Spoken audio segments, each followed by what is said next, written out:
American names. I have fallen in love with American names, the sharp names that never get fat. From American Names, Stephen Vincent Beignet. My name's Arturo, Turo for short, for my father and my grandfather and his father, back and back.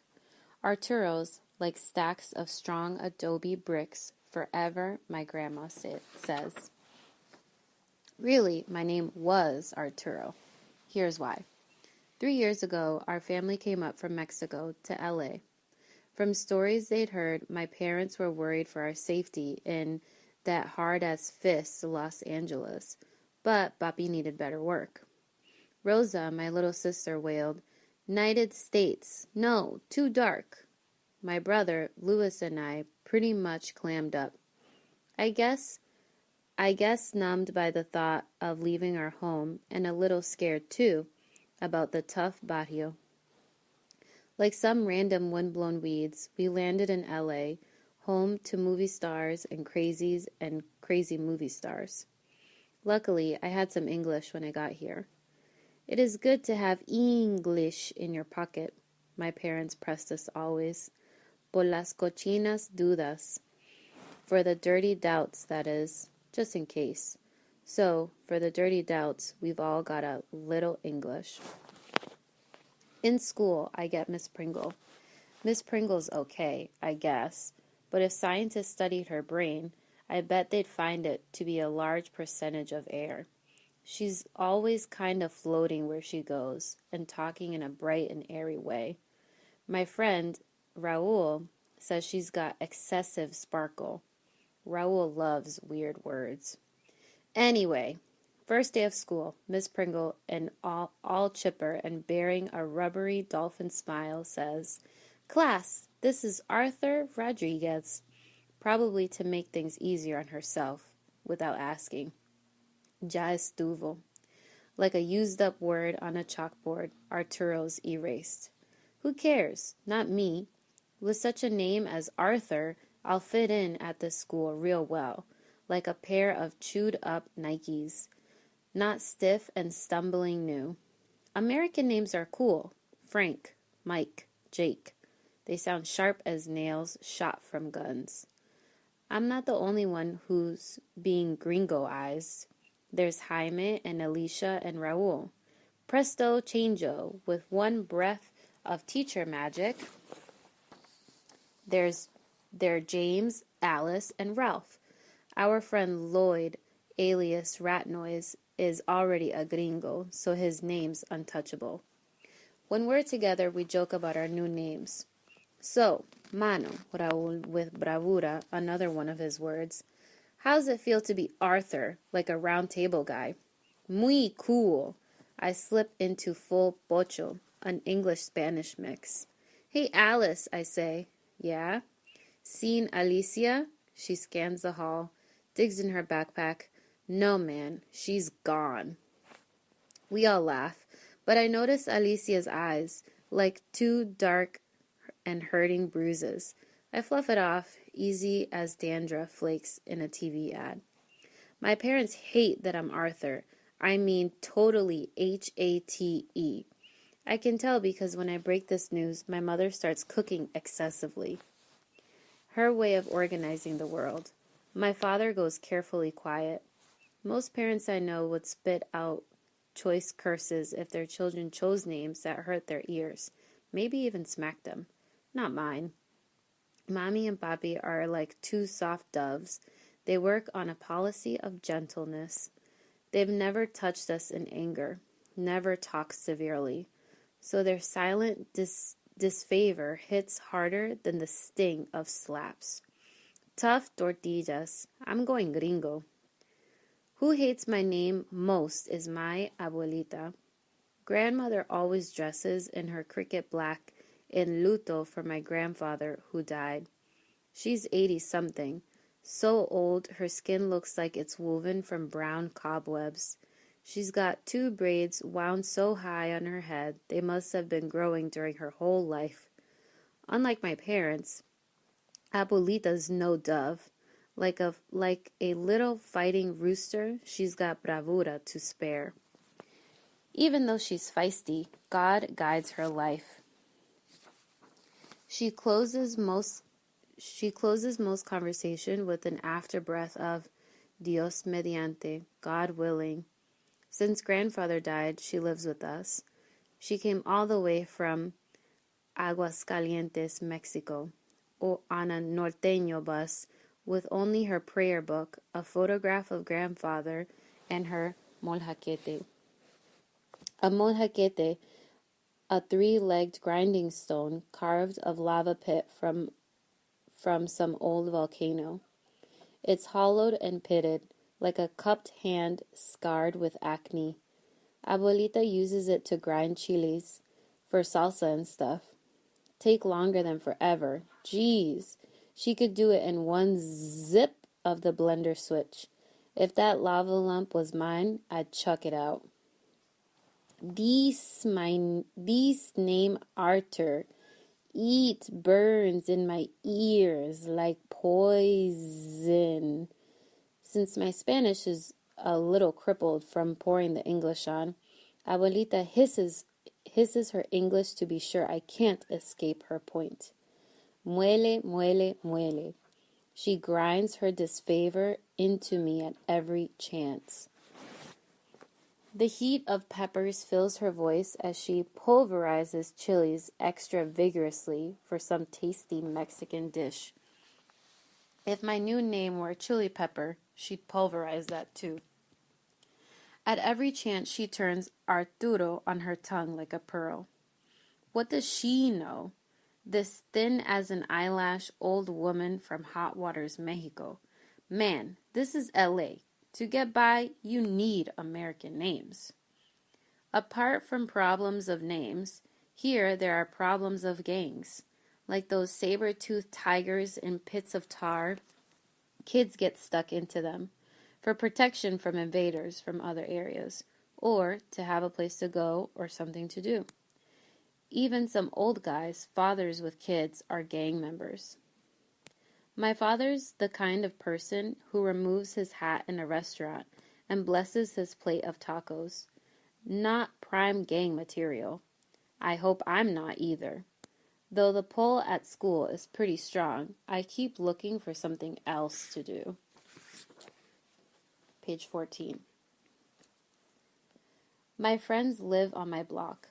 All the time they come over to hang out in Abuelita's kitchen. They're there now, dragged by their noses, by the pure power of chili dust and the tang of cilantro.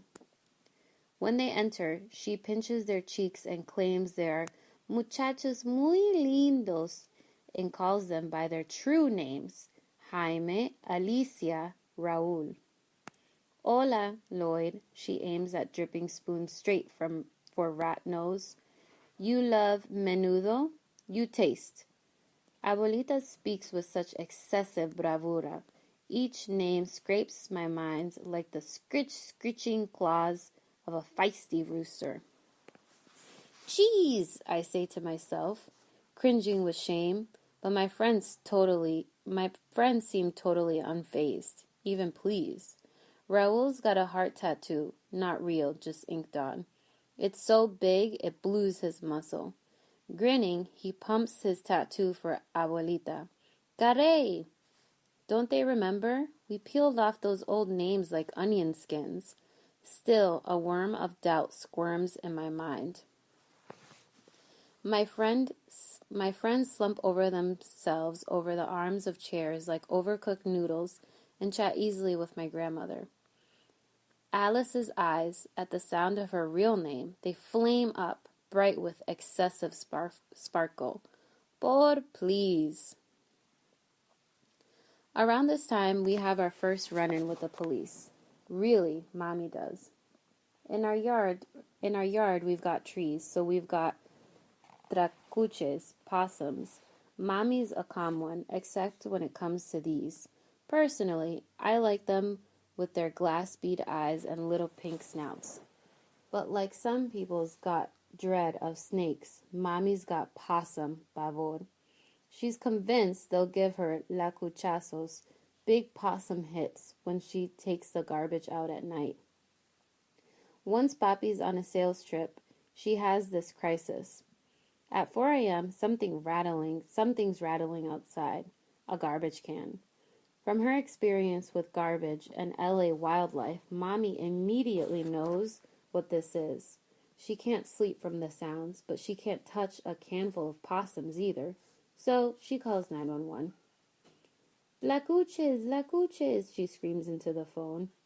Apaches, ma'am? Tlacuches! As if louder will make this come clear.